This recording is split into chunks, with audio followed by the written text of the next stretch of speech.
ഒക്കെ പറഞ്ഞു തരുന്നുണ്ട്. അതൊക്കെ പുതിയ അറിവ് കിട്ടിയ നമ്മളവിടെ ചെന്ന അവിടെ പിന്നെ ഒരു ഈർക്കിളിയൊക്കെ അല്ലെങ്കിൽ നൂലൊക്കെ ചെയ്യാറ്.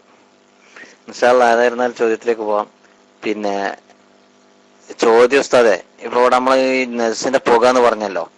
അപ്പൊ ഈ ചില സ്ഥലങ്ങളിലൊക്കെ ഊതുംകൊള്ളി എന്ന് പറയും, വടക്ക് ഭാഗത്ത്, നമ്മളവിടെയൊക്കെ ചന്ദനത്തിരി എന്ന് പറയും. അതിൽ ഈ കുതിരച്ചാണകം ചേർക്കുന്നുണ്ടെന്ന് പറഞ്ഞു. അത് നമ്മള് പിന്നെ റാത്തീബ് ഓതുമ്പോഴും മൗലിദ് ഓതുമ്പോഴും പള്ളിയിലൊക്കെ അദ്ദാദിയിൽ നമ്മളെ കത്തിച്ചു വെക്കാറുണ്ട്. അപ്പൊ അത് എത്രത്തോളം ശരിയാണ്, നല്ലതാണോ എന്നാണ് എന്റെ അഭിപ്രായം. ചില ആൾക്കാർ അത് നിരുത്സാഹപ്പെടുത്താറുണ്ട്, പള്ളിയിൽ കത്തിച്ചു വെക്കാൻ പാടില്ല, നജസ് കുതിരച്ചാണകം കൂട്ടുന്ന കാരണത്താൽ അത് ചെയ്യാൻ പാടില്ല എന്നൊക്കെ പറഞ്ഞേക്കാം. അപ്പൊ അതിന്റെ മസാല അതൊന്നും അറിയാൻ വേണ്ടിട്ട്. അസ്സലാമു അലൈക്കും വറഹ്മത്തുള്ളാഹി.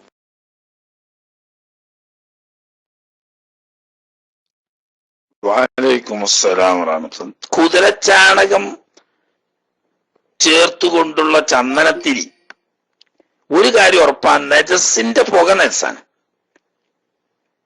പക്ഷേ ചന്ദനത്തിരി എന്ന് നമ്മൾ പറയുന്ന വടക്കോട്ട് ഒഴുതുവത്തി എന്നാ പറയാ, ഒഴുതുവത്തി. അങ്ങനെ ഒഴുതുവത്തി എന്ന് പറഞ്ഞാലും അഗർബത്തി എന്ന് പറഞ്ഞാലും അല്ല, നമ്മളെ നാട്ടിൽ പറയും പോലെ ഈ ചന്ദനത്തിരി എന്ന് പറഞ്ഞാൽ പേരെന്ത് പറഞ്ഞാലും അത് നജസ് കൂട്ടുന്നുണ്ട് എന്നത് മുഹക്കല്ല, ഉറപ്പില്ല. പലരും വ്യത്യസ്ത രീതികളിൽ കരിപ്പൊടി കൂട്ടുന്നവരുണ്ട്. അതുപോലെ തന്നെ മറ്റ് ചില കെമിക്കലുകൾ ഉപയോഗിക്കുന്നവരുണ്ട്. ചുരുക്കം ചില വില കുറഞ്ഞ അഗർബത്തികളിൽ ഈ കാലിവളവും ചേർക്കുന്നുണ്ട്. അങ്ങനെ വന്നാൽ ഷാഫി മദ്ഹബിലെ മുഅ്തമദനുസരിച്ച് ഈ കാലിവളം അഥവാ കുതിര അല്ലെങ്കിൽ പശു പോലെയുള്ള അർത്താ തിന്നാൻ പറ്റുന്ന ജീവികളുടെ കാഷ്ടം ഉപയോഗപ്പെടുത്തിക്കൊണ്ട് അത് കൂട്ടിയിട്ടാണ് ചന്ദനത്തിരി ഉണ്ടാക്കുന്നത് എന്ന് 100% ഉറപ്പാണെങ്കിൽ മുഅ്തമദനുസരിച്ച് നജസാ. എന്നാൽ ഹംബലി മദ്ഹബും ഹനഫി മദ്ഹബും ഉൾപ്പെടെ മാലിക്കി മദ്ഹബും ഷാഫി മദ്ഹബിലെ രണ്ടാം ഖൗലും ഒക്കെ പറഞ്ഞാൽ തിന്നാൻ പറ്റുന്ന ജീവികളുടെ ചാണകം നജസല്ല എന്ന്. അതനുസരിച്ച് കുതിര തിന്നാൻ പറ്റുന്ന ജീവി തന്നെയാണല്ലോ, ഭക്ഷ്യയോഗ്യമാവുന്ന ജീവികളിൽപ്പെട്ടതാണ് കുതിര. ഭക്ഷ്യയോഗ്യമായ ജീവികളുടെ മലം നജസല്ല, മൂത്രവും നജസല്ല എന്ന രണ്ടാം ഖൗലോ ഹംബലി മാലിക്കി മദ്ഹബോ എടുത്താൽ അത് ത്വാഹിറാണ്. ഷാഫി മദ്ഹബിന്റെ മുഅ്തമദ് അനുസരിച്ച് അത് നജസാണ്. പക്ഷേ ഇത് കൂട്ടുന്നുണ്ട് എന്ന് ഉറപ്പ് വേണം. അത് ഇതുവരെയും ഉറപ്പായിട്ടില്ല. നമ്മളെ ചുള്ളിക്കോട് ഉസ്താദിനോടൊക്കെ ചോദിച്ചു നോക്കിയാൽ അറിയാം. മൂപ്പര അമ്മച്ചാക്കൊക്കെ കാര്യമായിട്ട് മദ്രാസിലെ വ്യവസായം ചന്ദനത്തിരിയുടെ വ്യവസായമാണ്. നിങ്ങളതിൽ ചാണകം കൂട്ടലുണ്ടോ എന്നൊന്ന് ചോദിച്ചു വെക്കാൻ പറയും. അവരൊക്കെ വലിയ വലിയ ഉസ്താദന്മാരല്ലേ. നമ്മളെ ചുള്ളിക്കോട് ഉസ്താദേ, മർക്കസിലെ കുല്ലിയന്റെ പ്രിൻസിപ്പളായ ബഹുമാനപ്പെട്ട ചുള്ളിക്കോട് ഉസ്താദിനോട് ചോദിച്ചു നോക്കിയാലേറെ മൂപ്പർക്കാ പണിയില്ല കേട്ടോ. എന്നാലും അവനാന്റെ പെണ്ണുങ്ങളെ പേരയിൽ അങ്ങനെ പരിപാടി ഉണ്ടെങ്കിൽ അത് അന്വേഷിച്ചറിയല്ലോ. ഉറപ്പ് ഏതായാലും ആ വിഷയത്തിലില്ല. ഉറപ്പുണ്ടെങ്കിൽ തന്നെ കുതിര, പശു, എരുമ, കാള പോലെയുടെ കാഷ്ടവും മൂത്രവും ത്വാഹിറാണെന്ന കൗലെടുക്കുകയാണെങ്കിൽ നജസ്സുള്ളവര് ഇനി നജസാണെന്നുള്ള മുഅ്തമദ് എടുത്താൽ കുറഞ്ഞതിനെ തൊട്ട് അഫ്വു ചെയ്യപ്പെടും. അപ്പൊ പള്ളി അല്ലാത്ത സ്ഥലത്തൊക്കെ ആവാം. പള്ളിയിൽ നജസാണെന്ന് ഉറപ്പുണ്ടെങ്കിൽ ഉപയോഗിക്കാതിരിക്കലാണ് നല്ലത്.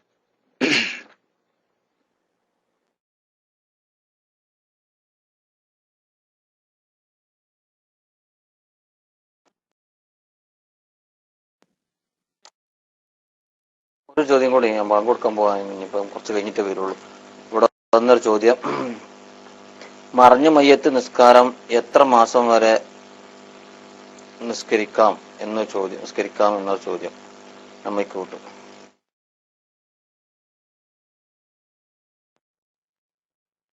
മറഞ്ഞ മയ്യത്തിന്റെ മേലുള്ള നിസ്കാരം അല്ലെങ്കിൽ ഖബറിങ്ങലുള്ള നിസ്കാരം രണ്ടും ഒരു നോക്കുമോ?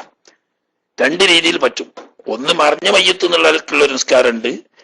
രണ്ടാമത്തേത് മരിച്ച മയ്യത്ത് മറമാടിയതിനു ശേഷം ആ ഖബറിങ്ങ് പോയി നിസ്കരിക്കാം. രണ്ടും ഒരു നോക്കുമോ? അതിന്റെ വിധി ഇത്ര മാസം വരെയെന്നോ ഇത്ര കൊല്ലം വരെയെന്നോ കണക്കതിനില്ല. മറിച്ച് ഈ മനുഷ്യൻ മരണപ്പെട്ട സമയത്ത് നിസ്കരിച്ചാൽ ഫർള് വീടുന്ന, നിസ്കരിക്കാൻ പറ്റുന്ന ആളുകളായിരിക്കണം എന്നത് മാത്രമാണ്. ഉദാഹരണം പറഞ്ഞാല്, ഒരാള് മരിച്ചപ്പോ അയാൾക്കൊരു മകനുണ്ടായിരുന്നു. ആ മകന് 5 വയസ്സോ 6 വയസ്സോ ആയിട്ടുള്ളൂ. ഈ കുട്ടിക്ക് പിന്നെ പ്രായപൂർത്തി എത്തിയതിനു ശേഷം വിചാരിച്ചു, ഞാൻ എന്റെ ബാപ്പാന്റെ പേരിൽ മയ്യത്ത് നിസ്കരിച്ചിട്ടില്ലല്ലോ, എന്നാ ഞാൻ ബാപ്പാന്റെ ഖബറിങ്ങ പോയിട്ടൊന്ന് നിസ്കരിക്കട്ടെ എന്ന് വെച്ചാൽ പറ്റൂല. കാരണം ഈ 5 വയസ്സായ കുട്ടി നിസ്കരിച്ചാൽ ഫർദ് വീടൂലല്ലോ, കുട്ടിന്റെ നിസ്കാരം സയ്യാവൂലല്ലോ, അല്ലെങ്കിൽ നിസ്കാരം ഉജൂബുള്ള ആളല്ലല്ലോ.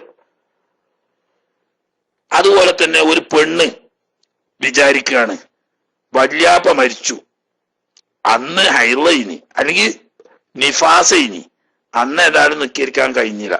ഹൈളും നിഫാസും ഒക്കെ കഴിഞ്ഞ് ശുദ്ധിയായിട്ട് മരിച്ച വല്യാപ്പാന്റെ പേരിൽ മറിഞ്ഞ മയ്യത്ത് എന്നുള്ള ആൾക്ക് നിസ്കരിക്കുക, അല്ലെങ്കിൽ ഖബറിങ്ങ പോയിട്ട് നിസ്കരിക്കുക, അത് പറ്റൂല. കാരണം എന്താ, ഈ ആള് മരിക്കുന്ന സമയത്ത് ഓക്ക് നിസ്കരിക്കാൻ പറ്റാത്ത അവസ്ഥയാണ്.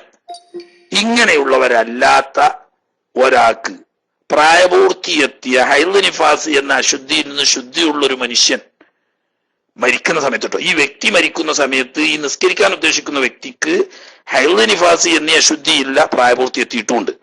അങ്ങനെയുള്ള ആൾക്ക് എപ്പോൾ വേണമെങ്കിലും വായിബായ മയ്യത്തിന്റെ മേൽ നിസ്കരിക്കാം, അതുപോലെ തന്നെ ഖബറുകളും നിസ്കരിക്കാം. അത് കൊല്ലത്തിന്റെ കണക്കല്ല, മനസ്സിലായില്ലേ?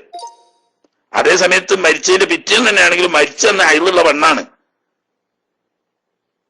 മജ്ജത്തല്ല കേട്ടോ ഈ നിസ്കരിക്കുന്ന ആള്, അന്ന് ഹൈളയിനി, അപ്പൊ അന്ന് നിസ്കരിക്കാൻ കഴിഞ്ഞില്ല.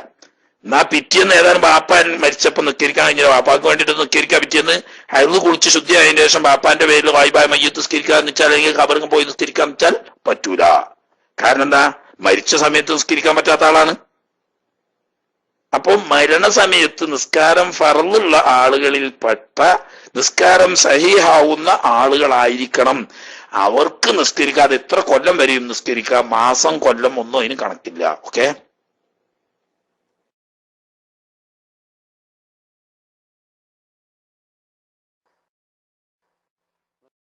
അസ്സലാമു അലൈക്കും. ഇപ്പൊ ചോദിച്ചതിനൊരു അനുബന്ധ ചോദ്യം തന്നെയാണ്. മയ്യത്ത് പിന്നെ ഒരാഴ്ചയിൽ നമ്മൾ ഈ ആഴ്ച ലോകത്ത് മരണപ്പെട്ട പോയ അർഹരായ മുസ്ലിങ്ങൾക്ക് എന്ന് പറഞ്ഞ മൊത്തത്തിൽ പ്രത്യേകം പേരുകളൊന്നും പരാമർശിക്കാതെ അങ്ങനെ പറഞ്ഞ് നിസ്കരിക്കാൻ പറ്റുമോ? മൊത്തം നമ്മൾ ഓരോ വെള്ളിയാഴ്ചയാണ് നിസ്കരിക്കുക. നിസ്കരിക്കുമ്പോൾ നീയത്ത് ഇങ്ങനെ വെക്കുക, ഈ കഴിഞ്ഞ വെള്ളിയാഴ്ച മുതൽ ഈ വെള്ളിയാഴ്ച വരെ ലോകത്ത് മരിച്ച അർഹരായ മുസ്ലിങ്ങൾക്ക് നീയത്ത് വെച്ചാൽ നിസ്കരിച്ചാല് പിന്നെ അങ്ങനെ അർഹരായവർക്കൊക്കെ കിട്ടും. അങ്ങനെ നീയത്ത് വെക്കാൻ എന്തെങ്കിലും മാർഗം ഉണ്ടോന്നൊന്ന് ഉസ്താദ് പറഞ്ഞത് നന്നായിരുന്നു. അസ്സലാമു അലൈക്കും.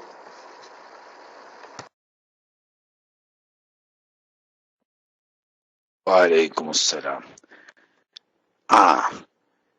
ഈ ഒരാഴ്ചക്കുള്ളിൽ അതല്ലെങ്കിൽ ഈ ഒരു കഴിഞ്ഞ ദിവസത്തിൽ ലോകത്ത് മരണപ്പെട്ട മോമിനിയങ്ങളിൽ നിന്ന് മയ്യിത്ത് നിസ്കരിക്കാൻ പറ്റുന്ന മുഴുവൻ ആളുകൾക്ക് വേണ്ടിയും ഞാൻ നിസ്കരിക്കുന്നു എന്ന നിയ്യത്തോടു കൂടി നിസ്കരിക്കൽ സുന്നത്തുണ്ട് എന്നും, അങ്ങനെ നിസ്കരിച്ചാൽ അത്രയും ആളുകൾക്ക് നിസ്കരിച്ച പ്രതിഫലം കിട്ടും എന്നും ബഹുമാനപ്പെട്ട ഇമാം കല്ലൂബി റഹ്മത്തുള്ളാഹി അലൈഹി മഹല്ലിന്റെ ശറഹിൽ ഹാശിയിൽ പറഞ്ഞിട്ടുണ്ട്. അപ്പൊ അത് സുന്നത്താണ്. തന്നെയല്ല, മൂപ്പര് പ്രത്യേകം പറഞ്ഞു, എന്നും മഗ്‌രിബ് നിസ്കരിച്ചതിന് ശേഷം കഴിഞ്ഞ ഈ ഒരു 24 മണിക്കൂറിനുള്ളിൽ ലോകത്ത് മരണപ്പെട്ട മോമിനീങ്ങളിൽ നിന്നും മയ്യിത്ത് നിസ്കരിക്കാൻ അർഹതപ്പെട്ട എല്ലാവർക്കും വേണ്ടി നിസ്കരിക്കുന്നു എന്ന നിയ്യത്തോടു കൂടി നിസ്കരിക്കൽ മുസ്തഹബാണ്, നല്ലതാണ് എന്ന് പറഞ്ഞിട്ടുണ്ട്. മനസ്സിലായില്ലേ? അല്ലാതെ ആളെ പേരോ നാടോ നിർണയിക്കുന്നില്ലെങ്കിൽ മറ്റൊരു നിർണയമാണ് ഈ പറഞ്ഞത്.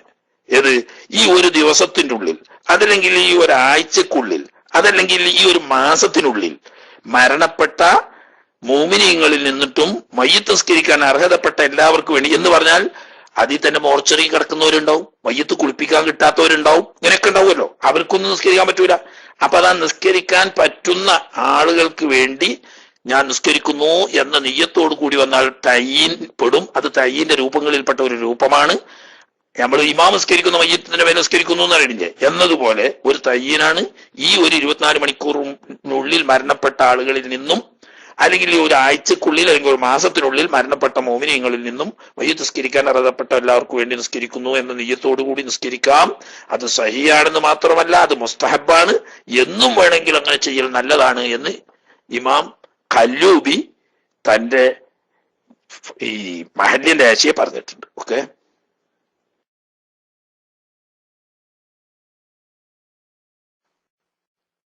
അസ്സലാമു അലൈക്കും വറഹ്മത്തുള്ളാഹി വബറകാതുഹു. കേൾക്കാൻ പറ്റണമെന്നുണ്ടോ? ഹലോ ഹലോ ഉസ്താദിനോട് ചോദിക്കാനുള്ളത്, അതായത് എൻ്റെ ഇക്കാക്ക് ഓഫീസിൽ നിന്ന് ജോലി കിട്ടിയപ്പോൾ ജോലിയുടെ ഭാഗമായിട്ട് ഫ്ലാറ്റും കൊടുത്തിട്ടുണ്ട്, അതുപോലെ തന്നെ ഒരു കാറും കൊടുത്തിട്ടുണ്ട്. അപ്പോൾ എൻ്റെ ഇക്കാക്ക് ഓൾറെഡി ഒരു കാറുണ്ട്. അപ്പൊ കമ്പനി അദ്ദേഹത്തിന് എൻ്റെ ഇക്കാക്ക് കൊടുത്ത കാറ് പുള്ളി എനിക്ക് തന്നിട്ട്, കാരണം എൻ്റെ വണ്ടി വർക്ക്ഷോപ്പിലായിരിക്കുമ്പോഴൊക്കെ എൻ്റെ അടുത്ത് ആ കാർ ഉപയോഗിച്ചോളാൻ പറയാറുണ്ട്. പക്ഷെ അത് അനുവദനീയമാണോ? അതായത് അദ്ദേഹത്തിന് കമ്പനി പുള്ളിയുടെ പേഴ്സണൽ ആവശ്യത്തിന് ഉപയോഗിക്കാൻ കൊടുത്തേക്കുന്നതാണ്, അത് എനിക്ക് ഉപയോഗിക്കാൻ പറ്റുമോ? അത് അനുവദനീയമാണോ എന്നൊന്ന് ഉസ്താദ് പറഞ്ഞു തന്നെ. അസ്സലാമു അലൈക്കും വറഹ്മത്തുള്ളാഹി വബറകാതുഹു.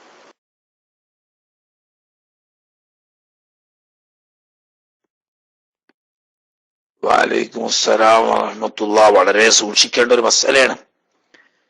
ജ്യേഷ്ഠന് കമ്പനി പേഴ്സണൽ ആവശ്യത്തിനും കമ്പനി ആവശ്യത്തിനും വേണ്ടി ഉപയോഗിക്കാൻ അനുവദിച്ച വണ്ടി അദ്ദേഹത്തിന്റെ അടുക്കൽ സ്വന്തം വണ്ടി ഉണ്ട് എന്നതിന്റെ പേരിൽ സഹോദരന് കൊടുക്കണമെങ്കിൽ കമ്പനിയുടെ അറിവും അനുവാദവും ഉണ്ടെങ്കിൽ മാത്രമേ അങ്ങനെ കൊടുക്കലും അത് വാങ്ങി ഉപയോഗപ്പെടുത്തലും ഹലാലാവുകയുള്ളൂ.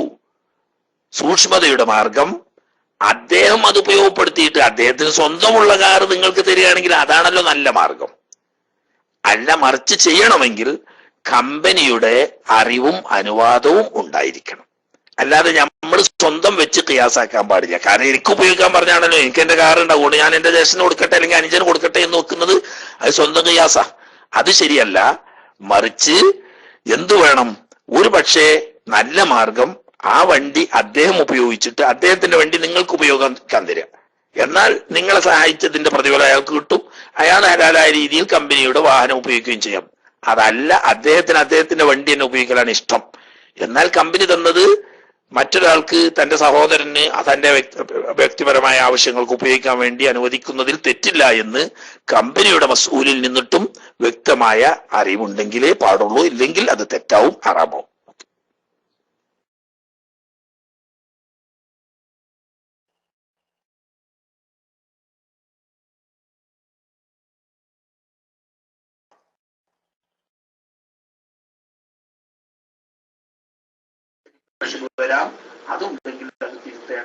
അസ്സലാമു അലൈക്കും വറഹ്മത്തുള്ളാഹി തആല വബറകാതുഹു.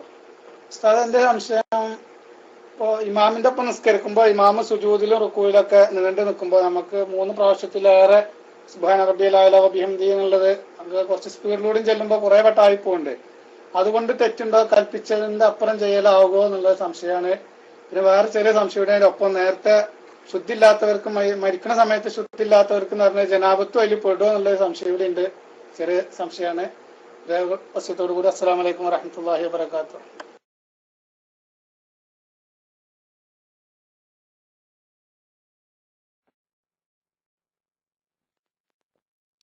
എന്തേ പറഞ്ഞ് 2 സ്ഥലം അറിഞ്ഞല്ലോ. വലിയ ശുദ്ധി എന്ന് പറഞ്ഞ ഹൈദും നിഫാസും മാത്രമേ പെടുള്ളൂ, ജനാബത്ത് അതിൽ പെടൂല. കാരണം എന്താ വെച്ചാൽ ജനാബത്ത് ശുദ്ധിയാക്കി നിസ്കരിക്കാം. വുദു ഇല്ലാത്ത മസല തന്നെ ഉള്ളൂ. വുദു ഇല്ലാത്തൊരു വുദു എടുത്ത് നിസ്കരിക്കാം എന്നതുപോലെ ജനാബത്തുള്ളവർക്ക് കുളിച്ച് നിസ്കരിക്കാം. അതേസമയത്ത് ഹൈദും നിഫാസും അങ്ങനെയല്ല, ശുദ്ധി ആക്കാൻ കഴിയില്ലല്ലോ. ഹൈദും നിഫാസും ശുദ്ധി ആക്കാൻ കഴിയില്ലല്ലോ, സ്വന്തം ശുദ്ധി ആവണ്ടേ. അതുകൊണ്ടാണ് മരിക്കുന്ന സമയത്ത് ഒരാൾ വാപ്പ മരിച്ചു, അല്ലെങ്കിൽ ഉമ്മ മരിച്ചു, അല്ലെങ്കിൽ ഭർത്താവ് മരിച്ചു, ആ സമയത്ത് ഈ സ്ത്രീക്ക് ഹൈദ് ഉണ്ടായിരുന്നു, എന്നാൽ ആ മയ്യത്ത് നിസ്കരിക്കാൻ അവർക്ക് പറ്റൂല. കാരണം എന്താണെന്ന് വെച്ചാൽ ശുദ്ധി ഇല്ല. അതേസമയത്ത് ജനാബത്തുണ്ട്, അതിന് കുഴപ്പമില്ല, കുളിച്ച് നിസ്കരിക്കാം. ആ വുദു നോക്കും തന്നെ. ആദ്യം ചോദിച്ചാൽ എന്തേ, അത് ഞാൻ മറന്നല്ലോ. എനിക്ക് നിങ്ങളാ വിചാരിച്ചേക്കല്ല, ഞാൻ ഭയങ്കര മറവിക്കാരനാ. ഒന്നൊക്കെ ശ്രദ്ധിച്ചാൽ പിന്നെ ഒന്നും എനിക്ക് ഓർമ്മ ഉണ്ടാവില്ല. ആ തസ്ബീഹ് സുബ്ഹാന റബ്ബിയൽ അസീം, റുകൂഇല് സുബ്ഹാന റബ്ബിയൽ അസീം വബിഹംദിഹി എന്നത് ഏറ്റവും ചുരുങ്ങിയത് 3 വട്ടം എന്നാ. അവിടുന്ന് 5 ആക്ക, 7 ആക്ക, 9 ആക്ക, 11 വരെയാണ് സുന്നത്ത്. 11 വട്ടം വരെ സുബ്ഹാൻ റബ്ബിയൽ അദീം വബിഹംദിഹി എന്ന് പറയൽ സുന്നത്തുണ്ട്. 11 വട്ടം കഴിഞ്ഞാൽ പിന്നെ അല്ലാഹുമ്മ ലക റകഅതു വബിക ആമന്തു വലക അസ്ലംതു ഹശാലക സമ്മിയോ ബസരിയോ മുഖിയോ അളമിയോ അസബി ഷാരിയോ ബഷരിയോ മസ്തഖദത്ത് ബിഹി ഖദമി ലില്ലാഹി റബ്ബിൽ ആലമീൻ എന്നതും സുബ്ഹാനക്കല്ലാഹുമ്മ ബിഹംദിക അല്ലാഹുമ്മ ഗ്ഫിർലി എന്നും സുബ്ഹാനൽ മലിക്കുൽ ഖുദ്ദൂസ് എന്നും ഒക്കെയുള്ള തസ്ബീഹ് എത്ര വട്ടം വേണമെങ്കിലും ആക്കാം. പക്ഷേ ഇമാമായിട്ട് നിസ്കരിക്കുന്ന ആളാണെങ്കിൽ 3 അധികരിപ്പിക്കാതിരിക്കൽ സുന്നത്താണ്. മൗമൂമിങ്ങൾക്ക് പ്രയാസം വരും എന്നതുകൊണ്ട് 3 അധികരിപ്പിക്കൽ ഇമാമിനെ സംബന്ധിച്ച് കറാഹത്താണ്. മൗമൂമ ഒറ്റക്ക് നിസ്കരിക്കുന്നവരാണെങ്കിൽ എത്രയാക്കാൻ ചുരുങ്ങിയത് 11 വട്ടം വരെ ചെല്ലുക, എന്നിട്ട് മറ്റു ദിക്റുകൾ ചെല്ലുക, ഒക്കെ സുന്നത്തുമാണ്. ഓക്കെ.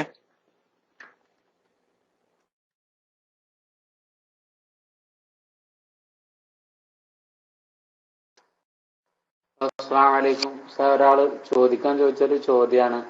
ഖുർആനിലൊരു വചനമുണ്ട് അറിയണം, നല്ല ആളുകൾക്ക് സ്വാലിഹായ ഭാര്യമാരും. ഇപ്പൊ ഒരാള് ഫാസിക്കാണെങ്കിൽ അവർക്ക് ഫാസിക്കത്തായ പെണ്ണിനോട് കിട്ടാൻ സാധ്യത എന്ന് ഒരു വചനം ഉണ്ടോന്ന് ഒരാൾ അങ്ങനെ ഖുർആനിൽ ഉണ്ടെന്ന്, പിന്നെ ഒരു വചനം ഉണ്ടോന്ന് അദ്ദേഹം ചോദിക്കാൻ വേണ്ടി ഏൽപ്പിച്ചാണ്. ഉസ്താദ് മറുപടി പറഞ്ഞത്.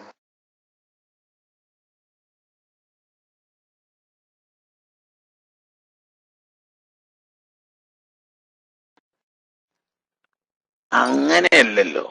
സൂറത്തു നൂറിൽ ഒരു ആയത്തുണ്ട്, വത്വയ്യിബാതു ലിത്വയ്യിബീന വത്വയ്യിബൂന ലിത്വയ്യിബാത്ത് അൽ ഖബീസൂന ലിൽ ഖബീസാത്തി വൽ ഖബീസാത്തു ലിൽ ഖബീസീൻ. തർത്തീബ് മറിച്ചാണ്. അപ്പറഞ്ഞതിന് സ്വാലിഹീങ്ങൾക്ക് സ്വാലിഹായ ഭാര്യ, ഫാസിഖീങ്ങൾക്ക് ഫാസിഖായ ഭാര്യ എന്ന് അല്ല ഉദ്ദേശിക്കപ്പെടുന്നത്. മറിച്ച് വരാം. മറിച്ച് അപ്പറഞ്ഞത് നല്ല ആളുകളിൽ നിന്നിട്ട് നല്ല വാക്കുണ്ടാവുള്ളൂ. അതുപോലെ തന്നെ ചീത്ത ആളുകളിൽ നിന്നിട്ട് ചീത്ത വാക്കുണ്ടാവും. അതാണ് അതിന്റെ സ്വഭാവം. എന്നതുപോലെ നല്ല ഭർത്താക്കന്മാരാണെങ്കിൽ അല്ലാഹു തആല അവർക്ക് നല്ല ഭാര്യമാരെ കൊടുത്തു എന്ന് പറഞ്ഞാൽ വ്യഭിചരിക്കാത്ത ഒരു പുരുഷന് വ്യഭിചരിക്കുന്ന ഒരു ഭാര്യ ഒരിക്കലും വരില്ല. അതേ സമയത്ത് ഭർത്താവ് വ്യഭിചരിക്കുന്നവളാണെങ്കിൽ പെണ്ണാണെങ്കിൽ ഭാര്യയും വ്യഭിചരിക്കുന്നവരായിരിക്കും എന്നൊക്കെ വിശാലാർത്ഥത്തിൽ പറഞ്ഞിട്ടുണ്ട്.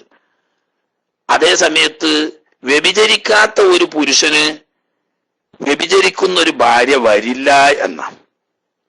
അതേ സമയത്ത് സ്വാലിഹായ ഒരു മനുഷ്യന് ഫാസിഖത്തായ ഒരു ഭാര്യ വന്നുകൂടായില്ല.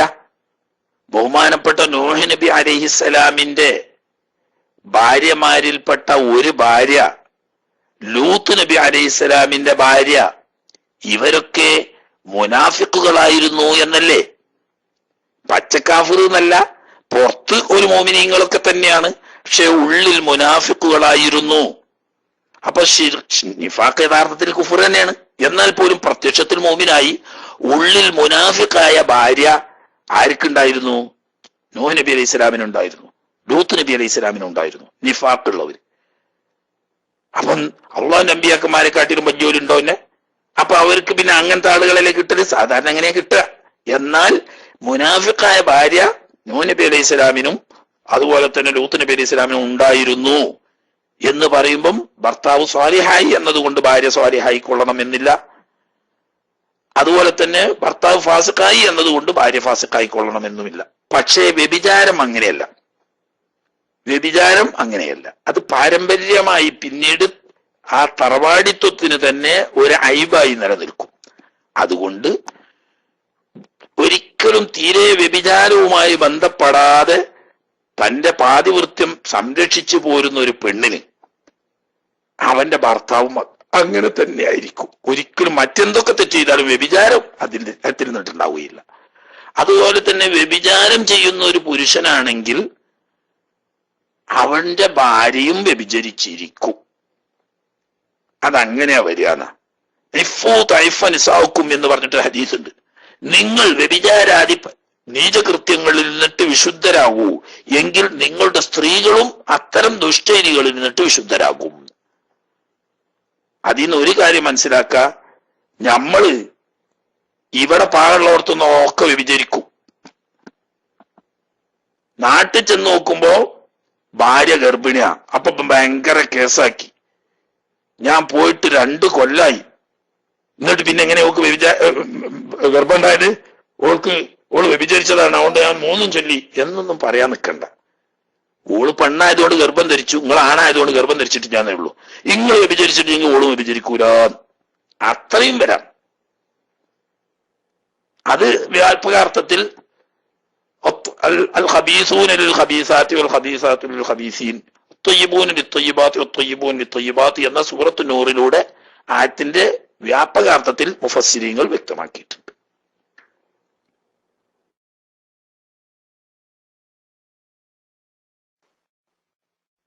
അസ്സലാമു അലൈക്കും. ഉസ്താദ്, എനിക്ക് അറിയാനുള്ള നമ്മുടെ ആദർശമായിട്ട് ബന്ധപ്പെട്ടൊരു ചോദ്യമാണ്. അതായത് ഇപ്പോൾ ഓഫീസിൽ ഇസ്ലാമിന്റെ പേരിൽ തന്നെ പ്രവർത്തിക്കുന്നു എന്ന് പറയുന്ന ഒരു പാർട്ടിയിൽ പ്രവർത്തിക്കുന്ന ആളാണ് പുള്ളി. അപ്പോൾ അവരിങ്ങനെ ഇടയ്ക്കിടയ്ക്ക് ഇങ്ങനെ നാട്ടിൽ കുത്തുകേസിൽ അല്ലെങ്കിൽ തല്ലുകേസിലൊക്കെ അതിൻ്റെ പാർട്ടിക്കാർ പെടാറുണ്ട്. അപ്പോൾ അവൻ പറഞ്ഞത്, അവൻ അതിന് ന്യായീകരണമായിട്ട് പറയുന്നത് എന്താണെന്ന് വെച്ച് കഴിഞ്ഞാൽ, ഇസ്ലാമിനെതിരെ വന്നു കഴിഞ്ഞാൽ അല്ലെങ്കിൽ നബി സല്ലല്ലാഹു അലൈഹി വസല്ലമിനെ അപമാനിച്ചവരെക്കെതിരെ പ്രതികരിക്കണമെന്ന് ഖുർആനിലും ഹദീസിലും ഒക്കെ ഉണ്ട്, പല സംഭവങ്ങളുണ്ടെന്നാണ് അവൻ പറയണത്. എനിക്കപ്പോൾ അതിൻ്റെ യഥാർത്ഥമായിട്ടുള്ള അവസ്ഥ അറിഞ്ഞുകൂടാ. അപ്പോൾ ഞാൻ അവൻ്റെ അടുത്ത് പറഞ്ഞത്, ഇപ്പം നാട്ടിൽ കേസും കോടതിയും കാര്യങ്ങളൊക്കെ ഉള്ളത് കൊണ്ടിട്ട് നമ്മളെന്തെങ്കിലും ഒരു പ്രശ്നം ഉണ്ടായിക്കഴിഞ്ഞാൽ ആ നാട്ടിലെ നിയമവ്യവസ്ഥ അനുസരിച്ചിട്ട് തന്നെ പോകണം എന്നാണ് ഞാനിപ്പോൾ പേരുസ്താദിൻ്റെ പ്രസംഗത്തിൽ നിന്നൊക്കെ ഞാൻ കേട്ടേക്കുന്നത്.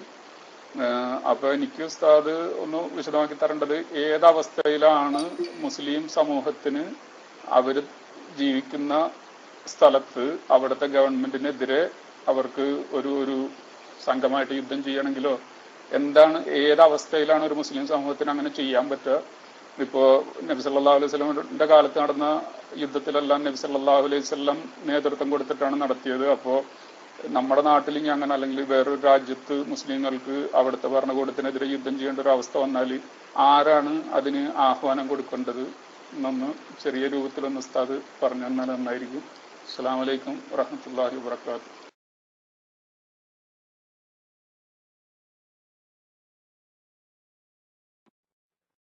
വലൈക്കും അസ്സലാം വറഹ്മത്തുള്ളാഹി. വിശദമായി പറയേണ്ട ഒരു വിഷയമാണ്, അതിനുള്ള സമയം പരിമിതാണ്. ഒരു കാര്യം നമ്മൾ മനസ്സിലാക്കുക,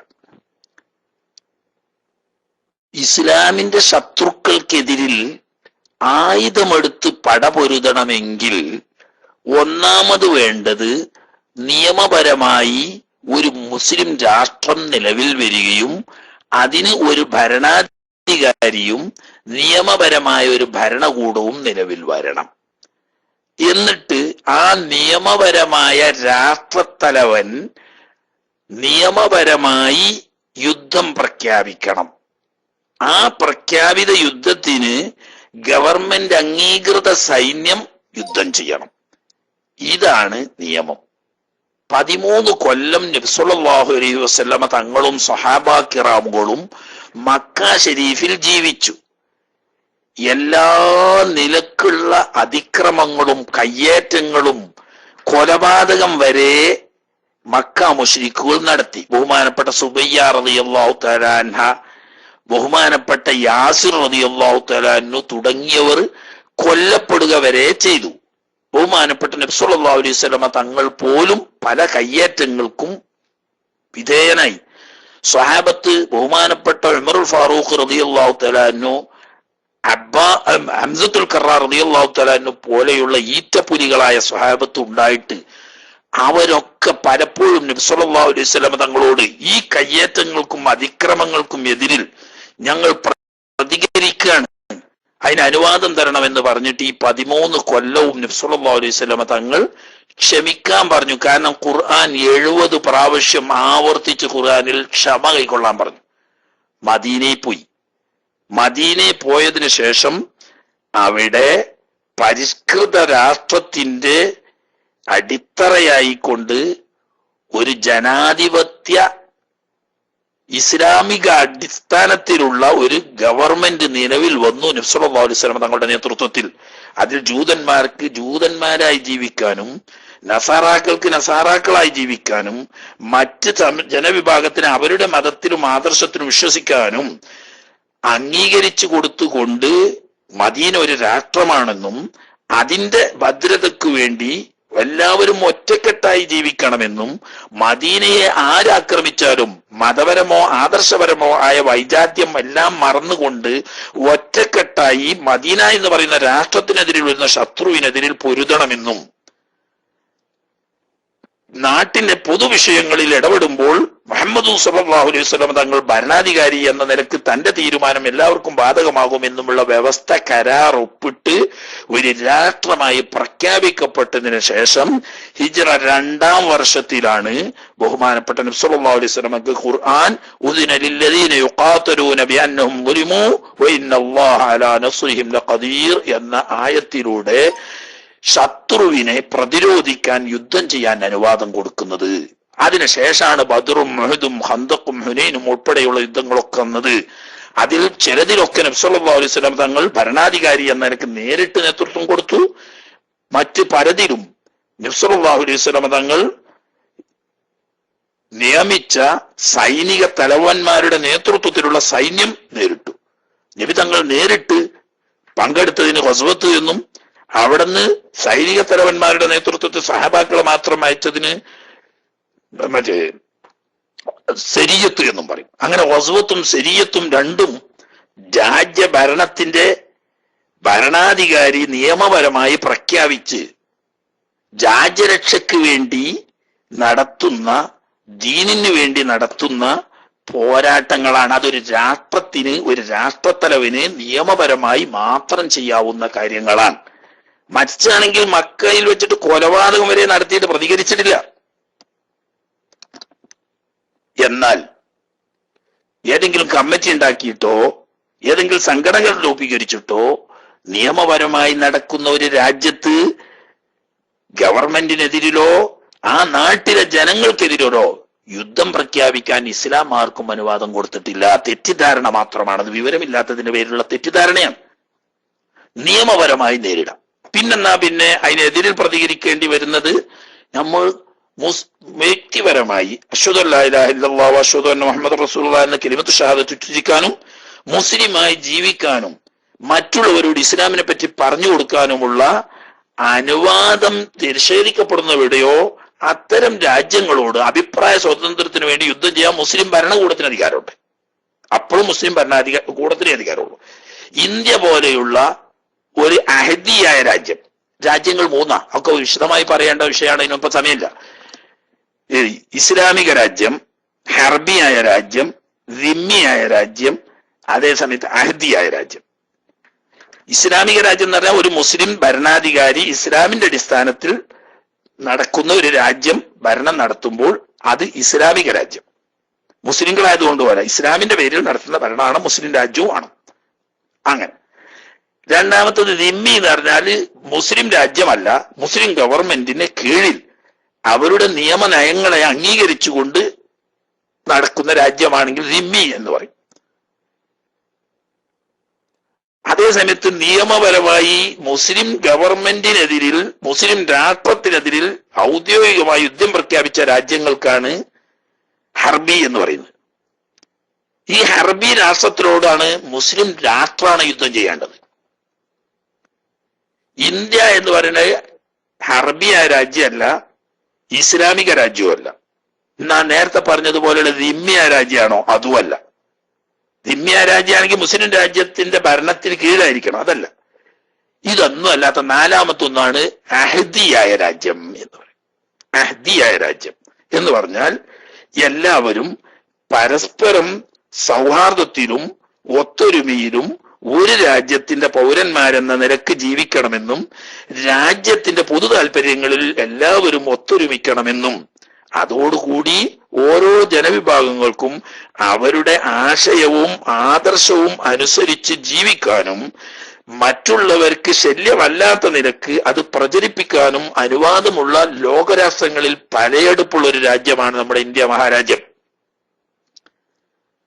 അങ്ങനെയുള്ള സ്ഥലത്ത് ഒരു ജനവിഭാഗം മറ്റൊരു ജനവിഭാഗത്തിനെതിരിൽ കയ്യോങ്ങാനോ ആക്രമിക്കാനോ കയ്യേറാനോ പാടില്ല. അത് ഇസ്ലാം നിയമപ്രകാരം തെറ്റാണ്. ഓക്കെ, കൂടുതൽ വിശദമായി പറയേണ്ട വിഷയമാണ്. പക്ഷെ ഇപ്പൊ അതിന്റെ പറ്റുന്ന സമയമല്ലാത്തത് കൊണ്ട് ചുരുക്കി പറഞ്ഞ് കാര്യങ്ങൾ ഏകദേശം മനസ്സിലായിട്ടുണ്ടാവും എന്ന് വിചാരിക്കുക. ജമാഅത്തെ ഇസ്ലാമി എന്ന് പറയുന്ന ഭീകര സംഘടനയുടെ വകഭേദങ്ങളായിക്കൊണ്ടുള്ള സിമി ആയാലും വേണ്ടിയില്ല, സാക്ഷാൽ മൗദൂദി ആയാലും വേണ്ടിയില്ല, അല്ലാത്ത NDF ആയാലും വേണ്ടിയില്ല, അത് തുടങ്ങിയ ഒരുപാട് അതിന്റെ ഒക്കെ ആശയ സ്രോതസ് യഥാർത്ഥത്തിൽ ഇഖ്വാനുൽ മുസ്ലിമീൻ എന്ന് പറയുന്ന ഇന്ന് മുസ്ലിം രാജ്യങ്ങളൊക്കെ ഭീകര സംഘടനയായി പ്രഖ്യാപിച്ച അത് നമ്മുടെ നാട്ടിൽ ഇന്ത്യ, പാകിസ്ഥാന്, ബംഗ്ലാദേശ് തുടങ്ങിയ രാജ്യത്തിൽ ജമാഅത്തെ ഇസ്ലാമി എന്ന പേരിൽ അറിയപ്പെടുന്ന ഈ ഭീകര സംഘടനയാണ് യഥാർത്ഥത്തിൽ ഇത്തരം വിവരം കെട്ട ജാഹിലീങ്ങളായ കുറെ ആളുകൾ. ഒന്ന് നിങ്ങൾ പറഞ്ഞു നോക്കി, അതിന്റെ സ്ഥാപകനാവുന്ന ആ മതം തന്നെ, മതമല്ല, രാഷ്ട്രീയ പാർട്ടിയാണ്. ജമാഅത്തെ ഇസ്ലാമി എന്ന് പറയുന്ന ഈ രാഷ്ട്രീയ പ്രസ്ഥാനത്തിന്റെ സ്ഥാപക നേതാവാവുന്ന മൗദൂദി, അബുൽ അല മൗദൂദിക്ക് അറബിയിൽ ഒരു 4 വരി പറയാൻ പോയിട്ട് നേരിട്ട് KK ഉസ്താദ് അനുഭവം പറഞ്ഞു കേട്ടിട്ടുണ്ട്. അദ്ദേഹത്തിന് ഫൈസൽ അവാർഡ് കിട്ടിയപ്പോ സുലൈമാൻ നദ്വിയാണ് ഇതിന്റെ കാരണം. ഇയാൾ ഉറുദുവിൽ എഴുതിയ കുറെ ബുക്കുകൾ അറബിയിലേക്ക് വിവർത്തനം ചെയ്തപ്പോ ഇയാൾ വലിയ പണ്ഡിതനാണെന്ന് സാധുക്കൾ മനസ്സിലാക്കിയിട്ട് ഇയാൾക്ക് ഫൈസൽ അവാർഡ് കൊടുത്തു.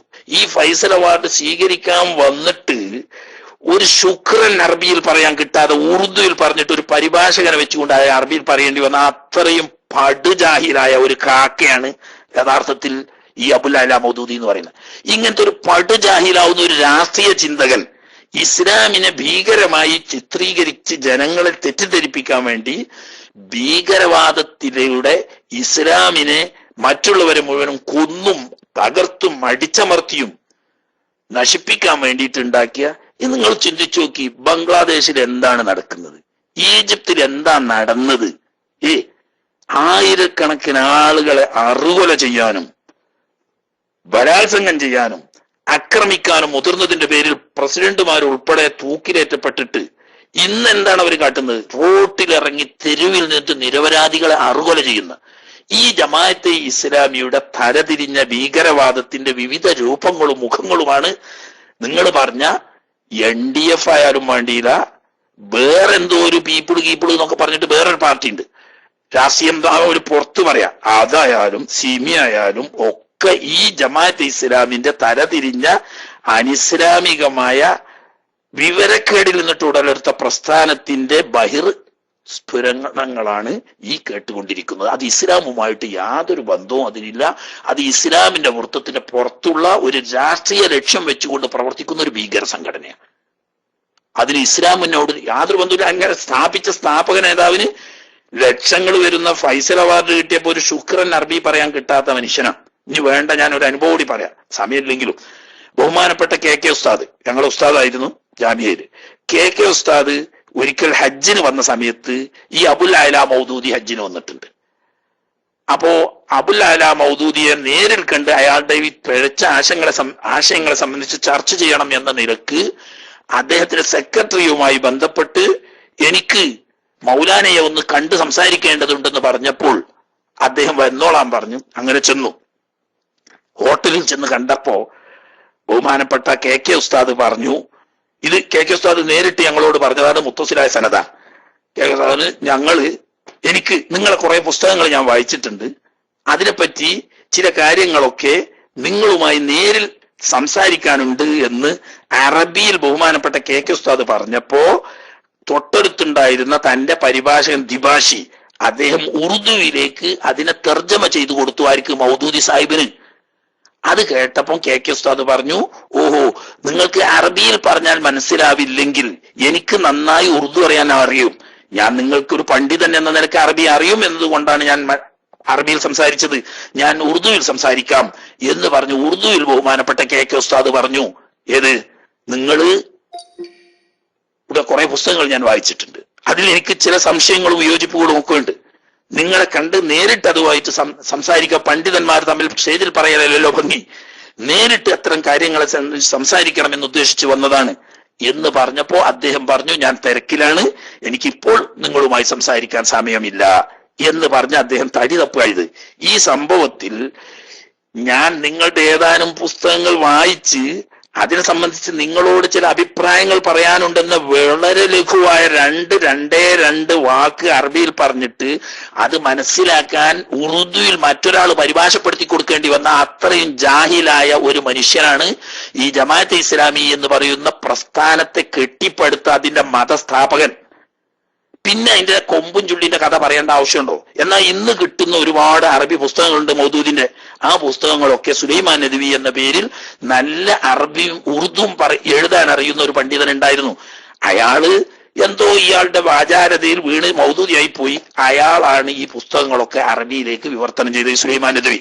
അല്ലാതെ ഇയാൾക്ക് അറബി വായിക്കാനും അറിയില്ല, അറബി എഴുതാനും അറിയില്ല, അറബിയിൽപ്പെട്ട് കിതാബ് അർത്ഥം വെക്കാനും കിട്ടൂല.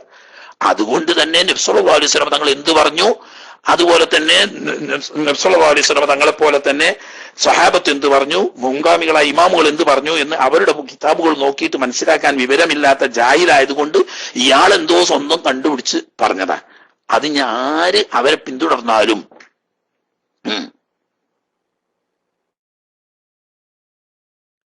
ആ കെ ഉസ്താദ് പറഞ്ഞാൽ ഞാൻ ചളാരിക്കാട്ടിന് സാധനത്ത് വണ്ടിയിലാണെങ്കിൽ പ്രശ്നമില്ല.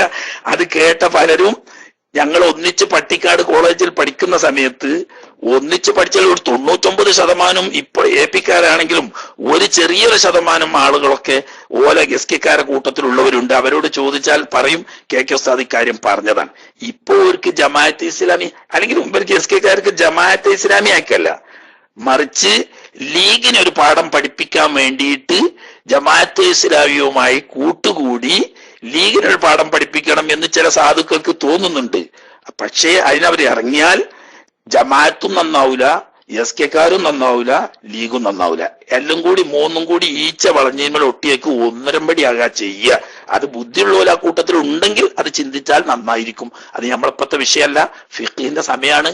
ഇപ്പൊ അത് പറയാനേ സമയമുള്ളൂ. മറ്റേ സമയത്ത് അത് ആദർശ ചർച്ചയുടെ സമയത്ത് പറയേണ്ട വിഷയങ്ങളാണ് എന്ന് പറഞ്ഞ് ഞാൻ ഇത്രയും പറഞ്ഞതിനെ കുറച്ച് നീണ്ടുപോയി, ക്ഷമിക്കണം എന്ന് ഉണർത്തി ഞാൻ മൈക്കൂട്ട്.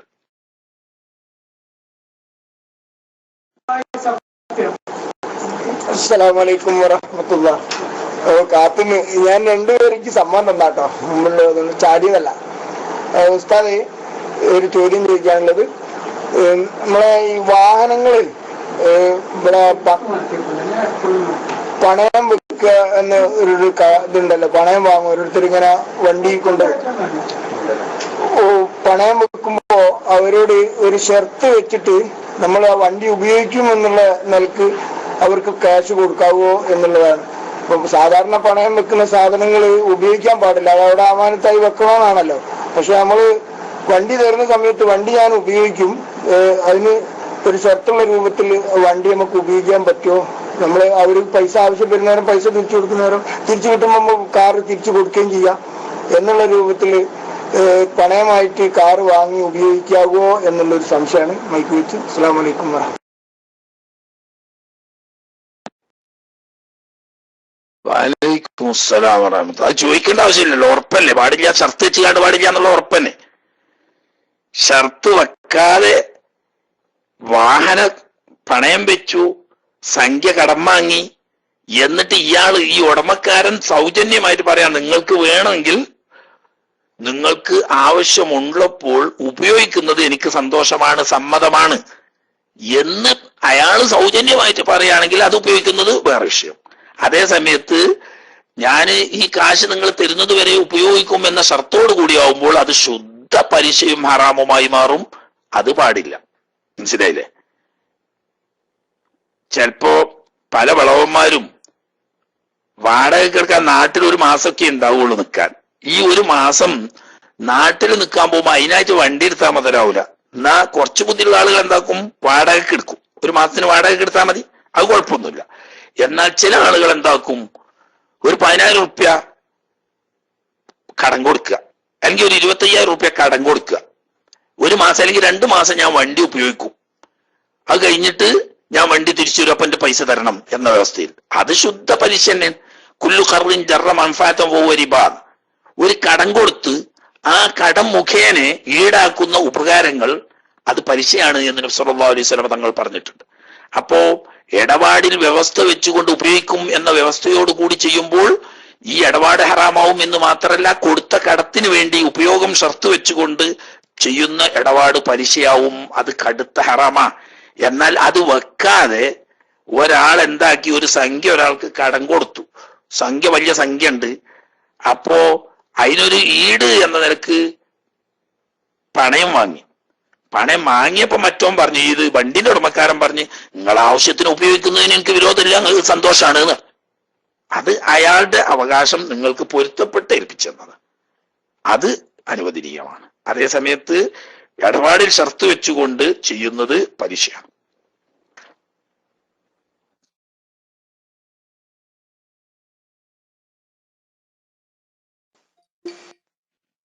അസ്സലാമു അലൈക്കും വറഹ്മത്തുള്ളാഹി വബറകാതുഹു. ഒരു ചോദ്യം ഉണ്ടായിരുന്നു ഉസ്താദെ. അതായത് ഒരാള് ഒരു ബിസിനസ് നടത്തുന്നുണ്ട്. അപ്പോൾ അത് വലിയൊരു ഉഷാറൊന്നുമില്ലാതെ അയാൾ തട്ടിമുട്ടി കൊണ്ടുപോകുന്ന ഒരു ബിസിനസ്സാണ്. അപ്പോൾ മറ്റൊരാളോട് ഇദ്ദേഹം പറഞ്ഞു, ആ ബിസിനസ്സിൽ മാത്രം കൂറുകൂടാൻ വേണ്ടി നീ ഒരു 2 ലക്ഷം ഉറുപ്പ്യോ അല്ലെങ്കിൽ 1 ലക്ഷം ഉറുപ്പ്യോ തരണം, അങ്ങനെ അതിൻ്റെ കച്ചവടത്തിൻ്റെ പകുതി ലാഭത്തിൽ നിന്നെ കൂട്ടുമെന്ന് പറഞ്ഞു. പിന്നെ അദ്ദേഹം പറഞ്ഞു, കച്ചവടത്തിന്റെ പകുതി ലാഭമാവുന്ന സമയത്ത് അതിന്റെ കണക്കും കാര്യങ്ങളൊക്കെ കൃത്യമായിട്ട് വെച്ച് കൊണ്ടുപോകണം. അതുകൊണ്ട് മാസം ഒരു നിശ്ചിത സംഖ്യ നിന്റെ ആ വകയിൽ നിനക്ക് ഞാൻ തരും, 1000 രൂപയോ അല്ലെങ്കിൽ 2000 രൂപയോ വെച്ചുകൊണ്ട് മാസം നിശ്ചിത. എന്നാൽ പിന്നെ കണക്ക് കൂട്ടേണ്ട ആവശ്യം ഒന്നുമില്ലല്ലോ, അല്ലെങ്കിൽ എല്ലാത്തിനും പ്രത്യേകം കണക്ക് വെച്ചിട്ട് അത് വലിയൊരു ബുദ്ധിമുട്ടാണ്. അതുകൊണ്ട് അതിന് നീയും ഞാൻ തൃപ്തിപ്പെട്ട് മുന്നോട്ട് പോകാൻ തയ്യാറുണ്ടോ എന്ന് ചോദിച്ചു കഴിഞ്ഞാൽ ആ ഒരു ഇടപാടിൽ പന്തികേടുണ്ടോ എന്നുള്ളതാണ് ഉസ്താദിനോട് ചോദ്യം. പിന്നെ മറ്റൊന്ന്, ചില സുഹൃത്തുക്കൾ PML-ലൂടെ ഒക്കെ ഇങ്ങനെ അടിക്കുന്നുണ്ട്. കാരണം ഈ മൗദൂദി ഉസ്താദ് ഇപ്പോൾ ഒന്നും അറിയില്ല എന്ന് പറഞ്ഞല്ലോ. അപ്പോൾ ചില സുഹൃത്തുക്കൾക്ക് ഒരു സംശയം, കാരണം മൗദൂദി ഈ ഖുർആൻ പരിഭാഷ മൗദൂദിയുടെ ചെയ്യാൻ വേണ്ടി നമ്മുടെ കുരിയാട് സാഹിബാണെന്നാണ് തോന്നുന്നത്. ലണ്ടനിൽ പങ്കെടുത്തിട്ടുണ്ട് പോയിട്ട്. അപ്പോൾ അദ്ദേഹത്തിന് അത്ര അറിവില്ലേ എന്നുള്ള, കാരണം അനീസിനൊക്കെ ചിരി വരുന്നുണ്ട്, അറിവില്ലേ എന്നുള്ളതാണ് ഒരു സംശയം. ഏതായാലും ഇൻഷാ അല്ലാഹ് ഉസ്താദിലേക്ക് മൈക്ക് കൈ പറഞ്ഞു. അസ്സലാമു അലൈക്കും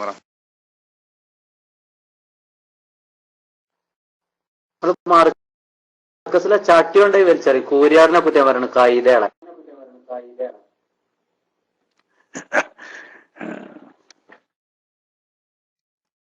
ആദർശ ചർച്ചയുടെ സമയമല്ലല്ലോ കല്ലേരിയെ. ഇപ്പൊ നമ്മള് ഫിഖ് പറയുന്ന സമയല്ലേ. പിന്നെ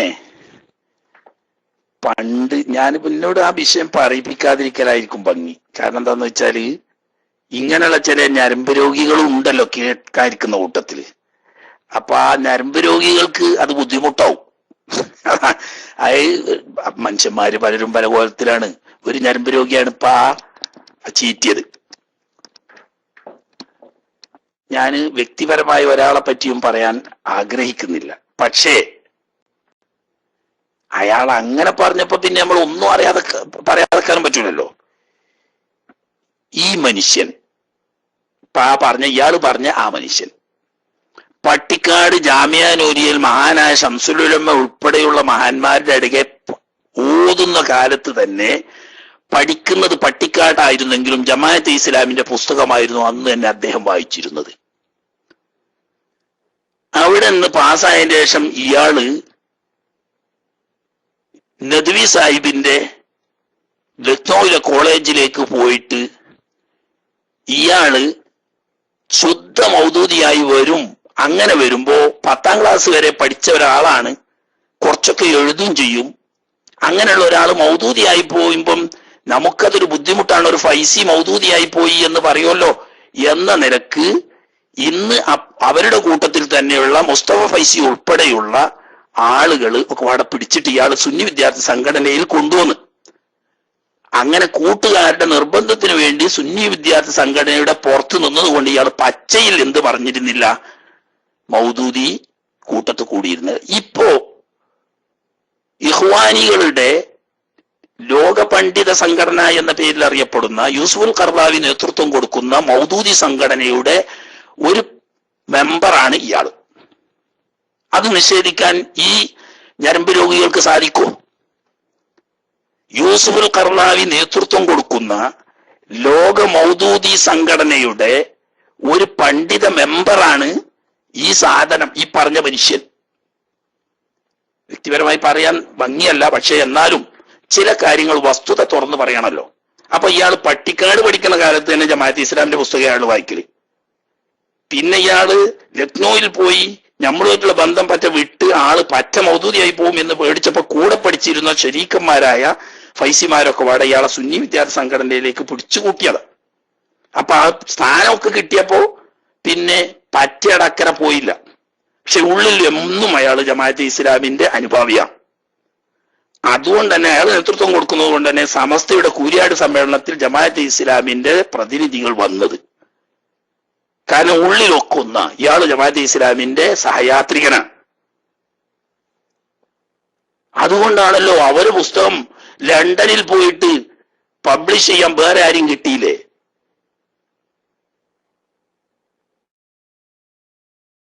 അപ്പൊ അദ്ദേഹത്തിന് നേരത്തെ മുതാലിമായിരുന്ന കാലം മുതൽക്കേ ജമാഅത്തെ ഇസ്ലാമിയുടെ അനുഭാവിയാണ്.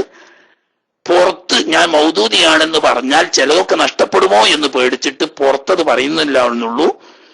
ക്രമേണ ആ സംഘടനയെ തന്നെ ജമാഅത്തെ ഇസ്ലാമിയുടെ ആലയിൽ കൊണ്ടുപോയി കെട്ട.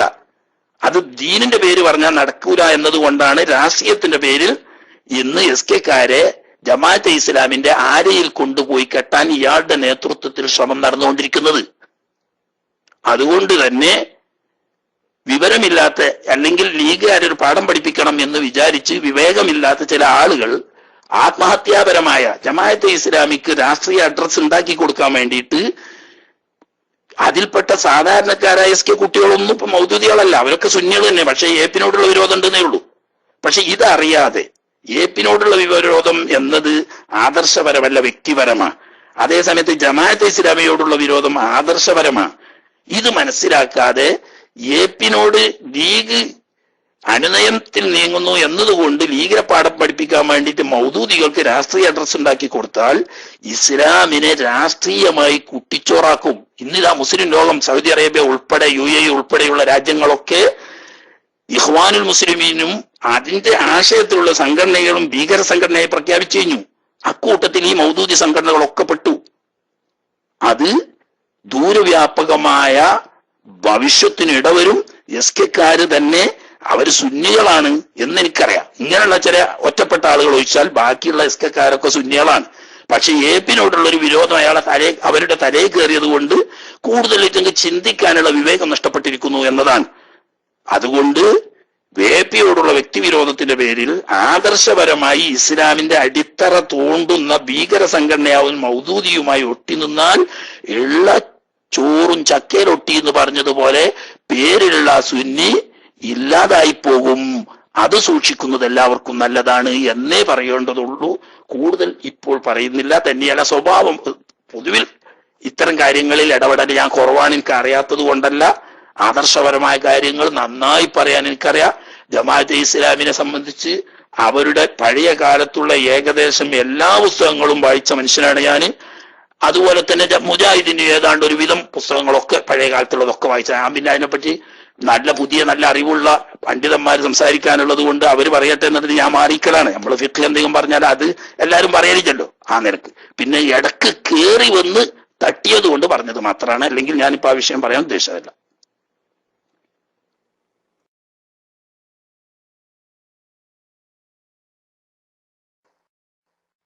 ഇപ്പൊ പറഞ്ഞു പച്ച നോണയാണ്.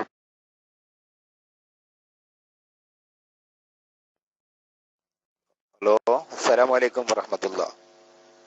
ഞാനിപ്പോ ഒരു അരമണിക്കൂറിലധികമായി നിൽക്കുന്ന ഉസ്താദ്. അതിനിടയ്ക്ക് അബൂബാർക്ക് സമ്മതം ചോദിച്ച് ചാടി, പിന്നെ കല്ലിനി ഉസ്താദ് ചോദിക്കാതെ ചാടി, അതിന്റെ ശേഷം വേറൊരു മൃഗത്തിന്റെ പേര് പറഞ്ഞ് വേറൊരാൾ ചാടി, ഇപ്പൊ അതും പൊതുവായിട്ടും വേറെ അഞ്ചാമതൊരാളും ചാടാൻ തുടങ്ങി. ഏതായാലും ഉസ്താദ് ഇന്ന് പക്ഷികളെ കുറിച്ചും മൃഗങ്ങളെ കുറിച്ചൊക്കെ ഇങ്ങനെ പറഞ്ഞുകൊണ്ടിരിക്കുമ്പോ കഴുതിനെ കുറിച്ചൊക്കെ കഴുതയോടുകൂടി അവസാനിപ്പിക്കേണ്ട ഒരു അവസ്ഥ ആണോ എന്നൊന്ന് തോന്നിപ്പോവാണ്.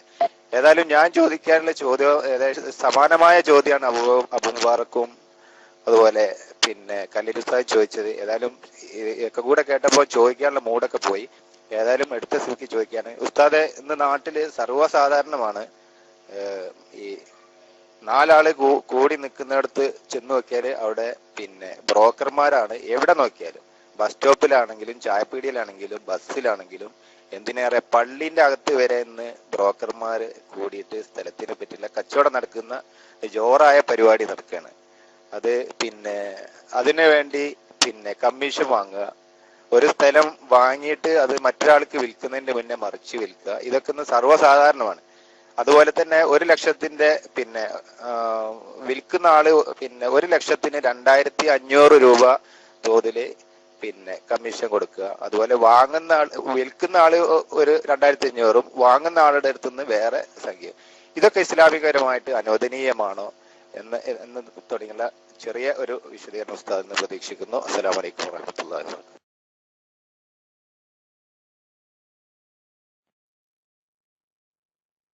ഇതൊന്നും ശരിക്ക് ഇന്നത്തെ വിഷയമായിട്ട് യാതൊരു ബന്ധവുമില്ല. മനസ്സിലായില്ലേ? ഇതൊന്നും ഈ ഇന്നത്തെ വിഷയമായിട്ട് ഒരു ബന്ധമില്ല എന്ന് നജസിന്റെ ബാബ പറഞ്ഞേ. അത് കൈതയും പെട്ടു എന്ന് മാത്രമേ ഉള്ളൂ. മനസ്സിലായില്ലേ? പിന്നെ ഞാൻ ആ വിഷയം നീട്ടുന്നില്ല. ആ പറഞ്ഞ സാധുവിനോട് എനിക്ക് പറയാനുള്ളത്, പച്ച നോട പറയൽ നിങ്ങളാണ്. ഞങ്ങൾ പറയുകയാണെങ്കിൽ തന്നെ പച്ചയാവൂല, അത്രേ പറയാനുള്ളൂ. പച്ചന്റെ ആൾക്കാർ നിങ്ങളല്ലേ, പച്ചനെപ്പോ ഒതുക്കാൻ നിങ്ങൾ ശ്രമിക്കുന്നുണ്ട് എന്നുള്ളത് ശരിയാണ്. എന്നാലും ഞങ്ങൾ പച്ചനെ ഒതുക്കാൻ ശ്രമിച്ചിട്ട് പച്ച ഒതുങ്ങി. നിങ്ങൾ പച്ചനെ ഒതുക്കാൻ ശ്രമിച്ചാൽ നിങ്ങൾ ഉണ്ടാവൂല, അഡ്രസ് ഉണ്ടാവൂല. ആദ്യം അത്രേ എനിക്ക് പറയാനുള്ളൂ. പിന്നെ ഞാൻ പറഞ്ഞത് കളവോ തെറ്റോ എന്ന് പറയാൻ മാത്രം വ്യക്തിപരമായി ഈ പറയുന്ന ഡോക്ടറോട് എനിക്കുള്ള പരിചയവും ബന്ധവും പോലെ ഈ പറയുന്ന സാധുവിന് ഇല്ല. അത് എവിടുന്നോ കയറി വന്ന ചെറിയൊരു ഞരമ്പ് രോഗി, അത്രയെ പറ്റി അയാളെ പറ്റി പറയാനുള്ളൂ. ഒരു ഞരമ്പ് രോഗി, എന്തോ ഒരു വികാരജീവി എന്നല്ലാതെ ഞങ്ങൾ പറയുകയാണെങ്കിൽ തന്നെ ഞങ്ങൾ ഏപ്പിക്കാരല്ലേ. ഏപ്പിക്കാരെങ്ങനെ പച്ചവണ അറിയാം? പച്ചനുണ പറയേണ്ടത് നിങ്ങളല്ലേ?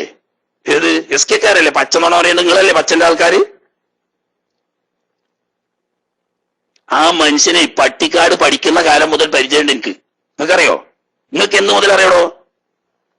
പറഞ്ഞ ഈ ചങ്ങായിക്ക് എന്ന് മുതൽക്കായി ഈ ഡോക്ടറെ അറിയാം? ഒരു നുണയില്ല എന്നല്ല, എല്ലാവർക്കും അറിയണ ഒരു സത്യല്ലേ. ഇയാള് യൂസുഫുൽ ഖർദാവി നേതൃത്വം കൊടുക്കുന്ന ഇഖ്വാനി സംഘടനയിലെ ഒരു മെമ്പറാണ്. അതറിയില്ലേ? അതും കളവാണോ? നിങ്ങൾ വലിയ ബണ്ടക്കയിൽ ഇയാളെ പരിചയപ്പെടുത്തലുണ്ടല്ലോ, ലോക പണ്ഡിത. ഈ ലോക പണ്ഡിത എന്ന് പറയുന്നത് എന്ത് ലോക പണ്ഡിതയാണ്? യൂസുഫുൽ ഖർദാവിന്റെ നേതൃത്വത്തിലുള്ള ഇഖ്വാനുൽ മുസ്ലിമീൻ എന്ന് പറയുന്ന മൗദൂദി സംഘടന. ആ സംഘടനയിൽ ഒരു മെമ്പറല്ലേ ഇയാള്? അത് ഉറപ്പല്ലേ? അത്രയും നിങ്ങൾ സമ്മതിക്ക്. 40 വയസ്സ് കഴിഞ്ഞ് വിവേകമെത്തിയതിന് ശേഷം ഒരു മൗദൂദി പണ്ഡിത സംഘടനയുടെ മെമ്പറാണെങ്കിൽ ഇയാൾ ചെറുപ്പത്തിൽ തന്നെ ആ കൊണക്കെട് ഉള്ളതുകൊണ്ടാണെന്ന് പരിചയമുള്ളവർ പറയുമ്പോൾ നിങ്ങൾ എന്തിനാണ് ബേജാറാണ്? മനസ്സിലായില്ലേ? നിങ്ങൾക്ക് എന്തിനാ ബേജാറാണ്? ഇപ്പൊ അയാൾക്ക് പക്വത ഒന്നില്ല, 10-60 വയസ്സായില്ലേ? ഈ 10-60 വയസ്സായ സമയത്ത് ഈ മൗദൂദി സംഘടനയിൽ മെമ്പറായി പ്രവർത്തിക്കുന്ന ഒരു മനുഷ്യൻ നേരത്തെ തന്നെ ആ കൊണക്കടില്ലാതെ അല്ലെങ്കിൽ നിങ്ങൾ പറയും മുമ്പ് അയാൾ നല്ല സുന്നീനി, ഇപ്പൊ അയാൾ മൗദൂദി പണ്ഡിത സംഘടനയിലെ മെമ്പറാണെന്ന് പറയും. അല്ലെങ്കിൽ അത് കഴിഞ്ഞ് രാജിവെച്ചിട്ടുണ്ടെങ്കിൽ അത് എന്നു മുതൽക്കാണെന്ന് പറഞ്ഞാൽ കൂടുതൽ അതിനെ സംബന്ധിച്ച് പഠിക്കേണ്ടവർക്ക് ഇൻഷാ അല്ലാഹ് രാത്രി അയാളെ തൽക്കാലം ഡോട്ടിട്ടാളി, അയാളെ ഇനി ചോദിപ്പിക്കണ്ട. അയാളെ ഉത്തരം പറയാൻ നമുക്ക് കഴിയാത്തത് കൊണ്ടല്ല, അതിനായിട്ടൊരു സമയമുണ്ട്. നമുക്ക് ആദർശ വിഷയങ്ങൾ ചർച്ച ചെയ്യാനായിട്ട് സമയമുണ്ട്. രാത്രി മറ്റേ നാട്ടിൽ നിന്ന് ലൈവ് ഉണ്ട്. ആ ലൈവ് കഴിഞ്ഞതിന് ശേഷം ആദർശ ചർച്ചയുടെ സമയത്ത് വരട്ടെ. അപ്പൊ അതിനെപ്പറ്റി വിശദമായി പറയാം. ഇപ്പൊ ആ വിഷയത്തിലേക്ക് ഇനി കടക്കുന്നില്ല. മനസ്സിലായില്ലേ? പിന്നെന്താ ഇതിന്റെ അടുത്ത് ഓലശ്ശേരി എന്താ പറഞ്ഞ്? ഓലശ്ശേരി പറഞ്ഞത് ഈ പറഞ്ഞേക്ക് തന്നെ കമ്മീഷൻ വാങ്ങാൻ പറ്റുന്ന ചില ജോലികളുണ്ട്. ആ കമ്മീഷൻ പറ്റുന്ന അതിന് തടി അധ്വാനവും സമയനഷ്ടവും പരിചയവും അറിവും ഒക്കെ ഉപയോഗപ്പെടുത്തിക്കൊണ്ട് അധ്വാനിക്കുന്നുണ്ടെങ്കിൽ ആ ബ്രോക്കർ പണിയാവാം. അതില്ലാതെ നിങ്ങൾ വിറ്റാലും വേണ്ടിയില്ല, വാങ്ങിയാലും വേണ്ടിയില്ല, ഞങ്ങളെ നോക്കുകൂലി, അതുപോലെ തന്നെ അട്ടിമറി കൂലി ഒക്കെ പറയുമ്പോൾ അതുപോലെയുള്ള കമ്മീഷൻ ആണെങ്കിൽ അത് ഇസ്ലാമികമല്ല.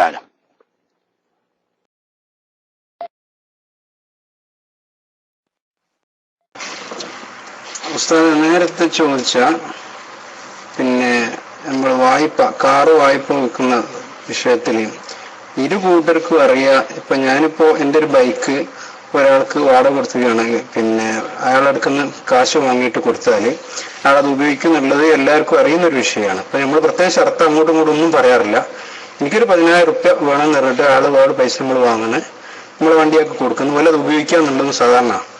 അപ്പൊ അതിനെ കുറിച്ചൊന്ന് പറഞ്ഞാൽ വളരെ നന്നായിരുന്നു. അസ്സലാമു അലൈക്കും.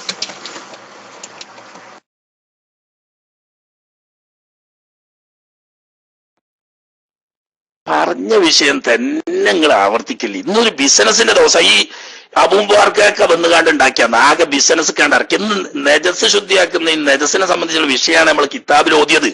അത് വെച്ച് ഒന്നപ്പെട്ട വല്ലതും ചോദിക്കും. ഇതെന്താണ്? ഏതോ ഒരു നാട്ടിലാ ഒരു കാര്യം ഞാൻ പറഞ്ഞുതരാം. ഒരു സംഖ്യ കടം കൊടുത്തിട്ട് അതിന് ജാമ്യമായിട്ട് ഒരു വസ്തു വാങ്ങിയാൽ അത് ഉപയോഗിക്കാൻ പാടില്ല. ഇസ്ലാമിന്റെ നിയമം അതാ. ഒരു കാര്യം, ഒരു സംഖ്യ കടം കൊടുത്തിട്ട് അതിന് പണയമായിട്ടൊരു വസ്തു വാങ്ങിയാൽ അത് ഉപയോഗിക്കാൻ പാടില്ല.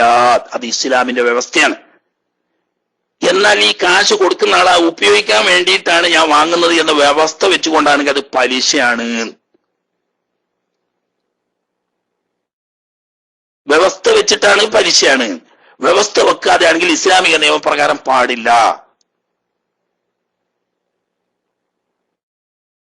പിന്നെ വ്യവസ്ഥ വെച്ചിട്ടില്ല, പിന്നെ അറിയാ ഉപയോഗിക്കാനാണ്.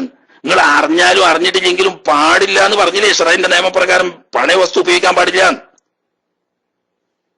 എന്നാൽ നിങ്ങൾ കാശ് കൊടുത്ത ആള് വസ്തുവിന്റെ ഉടമക്കാരൻ വാക്കാൽ തൃപ്തിപ്പെട്ട് പറഞ്ഞു നിങ്ങൾ വ്യവസ്ഥ വെച്ചിട്ടൊന്നുമല്ല, നിങ്ങൾക്ക് അത് ഉപയോഗിക്കുന്നത് എനിക്ക് സമ്മതമാണ്, സന്തോഷമാണെന്ന് അയാൾ ഇങ്ങോട്ട് പറഞ്ഞാൽ അത് അയാളുടെ അവകാശം, അയാൾ നിങ്ങൾക്ക് സമ്മതിച്ചു എന്നതാണ്, അതിന് കുഴപ്പമില്ല. ഈ കച്ചവടത്തിൽ തന്നെ കടന്ന് തിരിയല്ലേ? അല്ലെങ്കിൽ തന്നെ ഒരുവിധം അത്യാവശ്യമുള്ള കാര്യങ്ങളൊക്കെ ആവുമ്പോ ഞാൻ പറയുന്നു എന്ന് വെച്ചിട്ട് നിങ്ങൾ ഓദ്യ വിഷയമായിട്ട് ഒരു പുലബന്ധം പോലും ഇല്ലാതെ എന്തെങ്കിലുമൊക്കെ കണ്ട എസ്കെക്കാർ വന്ന് പറയും പോലെ ഇങ്ങനെ പറഞ്ഞുകൊണ്ടുന്ന, അല്ലെങ്കിൽ തന്നെ സമയം ഫിഖ് എന്തെങ്കിലും ചോദിക്കാൻ വന്ന് വിഷയമായിട്ട് ബന്ധപ്പെട്ട വല്ലതും വിഷയം പഠിക്കാൻ വന്ന ആളുകൾ വെറുതെ ആയി പോകുമല്ലോ. സമയമില്ലപ്പോ തന്നെ പങ്കുകൊടുക്കാനായും ചെയ്തു.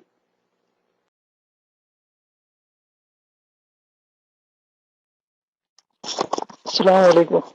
ഉസ്താദ്, ഇന്നത്തെ വിഷയമായിട്ട് ചെറിയൊരു ബന്ധമുള്ളൊരു ചോദ്യമാണ്. ഉസ്താദിന് ഞാൻ പറയുന്നത് കേൾക്കണം. ഇപ്പൊ വീടൊക്കെ ഉണ്ടാക്കുമ്പോൾ വീടിന്റെ മുമ്പിലൊക്കെ മാഷാ അല്ലാഹ് തെങ്ങുമ്മല്, കഴുങ്ങുമ്മല്, അതുപോലെ ചില പഴകമ്മലൊക്കെ അടിച്ചു വെക്കുന്നുണ്ട്. അതിന്മേൽ അങ്ങനെ വെക്കേണ്ട എന്തെങ്കിലും കാര്യമുണ്ടോ? അതിന്മേൽ ഇപ്പോ കാക്ക മറ്റു പക്ഷികളൊക്കെ വന്നിട്ട് തൂറുക അങ്ങനെയൊക്കെ ചെയ്യുന്നുണ്ട്. അതിനെ പറ്റിയൊന്ന് അത് വെക്കേണ്ടതുണ്ടോ എന്നുള്ളത് പിന്നെ അതിന്റെ ഒരു ഫിക്ക് വീക്ഷണന്റെയാണുള്ളത് ഒന്ന് പറഞ്ഞു തന്നായിരുന്നു. അസ്സലാമു അലൈക്കും. മൈക്ക് റിലീസ് ചെയ്യുന്നു.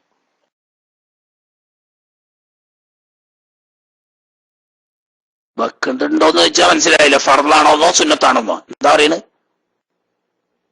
വെക്കേണ്ടത് ഉണ്ടോന്ന് ചോദിച്ചാൽ ഇസ്ലാമിൽ അങ്ങനെ ഫർളുണ്ടോന്നോ?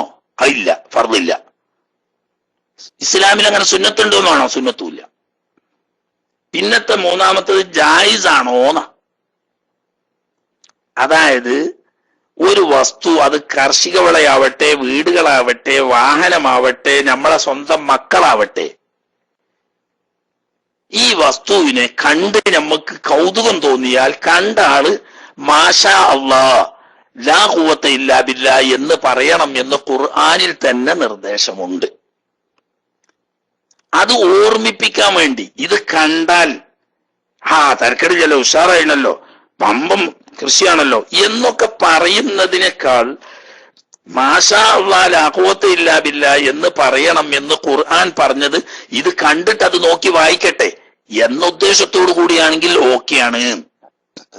അങ്ങനെയാണെങ്കിൽ വെക്കാ. അതായത് ആളുകൾ കണ്ട ഉടനെ ഇതിനെ സംബന്ധിച്ച് എന്തെങ്കിലും പറയും, അത് പിന്നീട് ദോഷമായി ഭവിക്കാൻ സാധ്യതയുണ്ട് എന്നത് കൊണ്ടിട്ട് മോമിനീങ്ങളോട് അല്ലാഹു തആല പറഞ്ഞത് മാഷാ അല്ലാ ലാ ഖുവത ഇല്ലാ ബില്ലാ എന്ന് പറയാനാണ്. അതിലേക്ക് സൂചനയായിട്ട് മാഷാ അല്ലാ എന്ന് എഴുതി വെച്ചാൽ അതിന്റെ അർത്ഥം എന്താ? മാഷാ അല്ലാ എന്നാ മാഷാ അല്ലാഹു കാന വമാലം യശൈ ലം യകുന്ന. അള്ളാഹു ഉദ്ദേശിച്ചതേ ഉണ്ടാവൂ, അള്ളാഹു ഉദ്ദേശിക്കാത്തത് ഉണ്ടാവൂല എന്നാ വാക്കിനർത്ഥം. അപ്പൊ അത് പറയാൻ നമ്മൾ കടമപ്പെട്ടവരാണ്. അപ്പൊ അത് കണ്ടിട്ട് പറഞ്ഞോട്ടെ എന്ന ഉദ്ദേശത്തോടു കൂടിയാണത് വെക്കുന്നതിന് കുഴപ്പമൊന്നുമില്ല.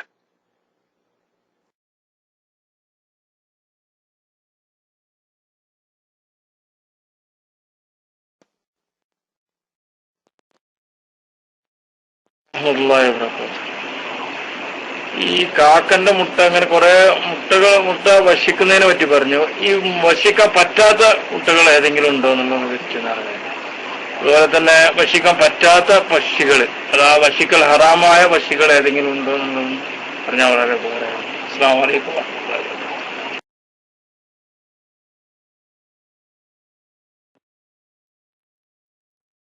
മുട്ടകൾ വിഷാംശമുള്ളത് ആരോഗ്യത്തിന് ഹാനികരമായത് ഉണ്ടെങ്കിൽ അത് മാത്രമേ ഭക്ഷിക്കാൻ പറ്റാത്തുള്ളൂ. ബാക്കി ഏത് ജീവിയുടെ മുട്ടയും അനുവദനീയമാണ്. വിഷാംശമുള്ളത് ആരോഗ്യത്തിന് ഹാനികരമായതായ വല്ല മുട്ടയും ഉണ്ടെങ്കിൽ അത് പാടില്ല. അല്ലാത്ത എല്ലാ മുട്ടയും ആവാം. പക്ഷികളുടെ കൂട്ടത്തിൽ ഭക്ഷിക്കൽ ഹലാലായതുകൊണ്ട് ഹലാലാകാത്തതുകൊണ്ട് വിശദാംശം ഇൻഷാ അള്ളാ മുമ്പ് നമ്മൾ ഖുലാസ ഓതി എന്ന് കുറച്ച് ഭാഗം പറഞ്ഞിട്ടുണ്ട്. കൂടുതൽ വിശദീകരണം ഫത്ഹുൽ മുഈനിൽ അറവിന്റെ ബാബ് വരുമ്പോൾ അവിടെ വരികയും ചെയ്യും. ഇപ്പൊ അത് പറഞ്ഞാൽ കുറെ വിശദമായി പറയണം. അതിനുള്ള സമയ സൗകര്യം ഇല്ലാത്തത് കൊണ്ട് കൂടുതൽ വിശദീകരിക്കുന്നില്ല. പക്ഷികളുടെ കൂട്ടത്തിൽ ഭക്ഷിക്കാൻ പറ്റുന്നതുകൊണ്ട് പറ്റാത്തതുകൊണ്ട് അതൊക്കെ ഉലമാക്കൾ വേറെ തിരിച്ച് പറഞ്ഞു തന്നിട്ടുമുണ്ട്. അത് ഇൻഷാ അള്ളാ ആ അറവിന്റെ ബാബ് വരുമ്പം ആ ഭാഗം വിശദമായി വരും. ചെറിയ തോതിൽ പണ്ട് ഖുലാസയിൽ പറഞ്ഞിട്ടുമുണ്ട്.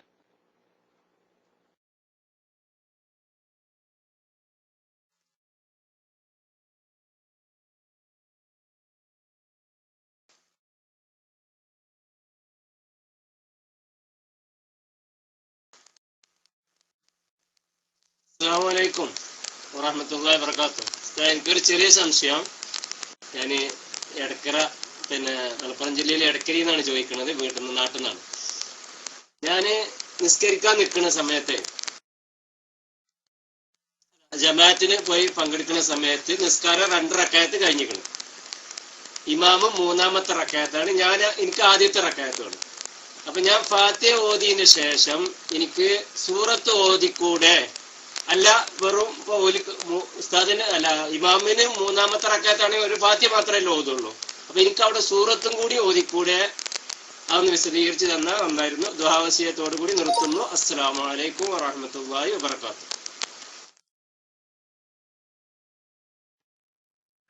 വലൈക്കും അസ്സലാം വറഹ്മത്തുള്ളാഹി. നാട്ടിനായതുകൊണ്ട് നെറ്റിന്റെ കുറഞ്ഞ പ്രശ്നങ്ങളൊക്കെ ഉണ്ടാവും. അതുകൊണ്ട് ആ ശബ്ദം കുറച്ചൊരു കുറവായിന്. ഏതായാലും ആട്ടെ.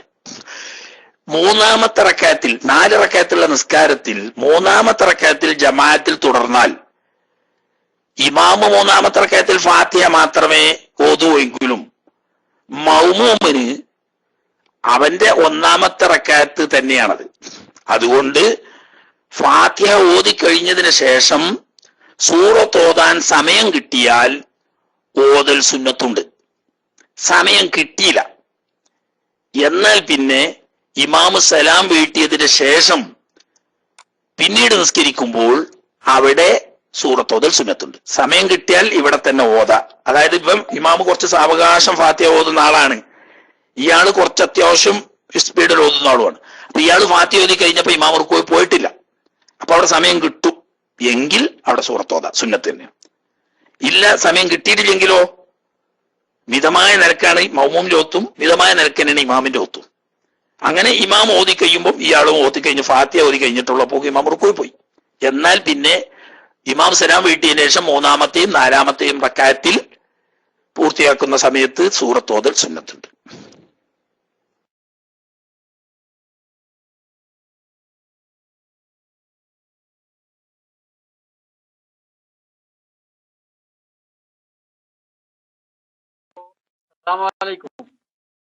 കേൾക്കുന്നില്ല? അസ്സലാമു അലൈക്കും. കേൾക്കുന്നില്ല?